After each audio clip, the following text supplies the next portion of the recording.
حضرت عبداللہ بن مسعود رضی اللہ عنہ سے روایت ہے کہ رسول اللہ صلی اللہ علیہ وآلہ وسلم نے سود کھانے والے پر، سود دینے والے پر، اس کے گواہوں پر اور اس کی تحریر لکھنے والے پر لعنت فرمائی ہے۔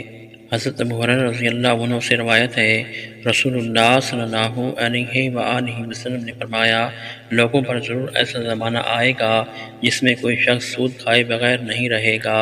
جو شخص سود نہیں کھائے گا اس سے بھی اس کا گرد و غبار تو پہنچ ہی جائے گا۔ حضرت عبداللہ بن مسعود رضی اللہ عنہ سے روایت ہے نبی صلی اللہ علیہ وآلہ وسلم نے فرمایا، جو شخص سود کے ذریعے سے مال میں اضافہ کرے گا اس کا انجام کار مال کی قلت ہوگا۔ حضرت ابو رافع رضی اللہ عنہ سے روایت ہے کہ نبی صلی اللہ علیہ وآلہ وسلم نے ایک آدمی سے جوان اونٹ قرض لیا اور فرمایا، جب زکوٰۃ کے اونٹ آئیں گے ہم تجھے ایک اونٹ ادا کر دیں گے۔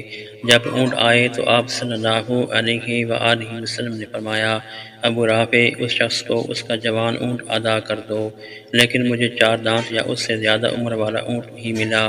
میں نے نبی صلی اللہ علیہ وآلہ وسلم کو صورتحال سے آگاہ کیا تو آپ صلی اللہ علیہ وآلہ وسلم نے فرمایا، وہی دے دو۔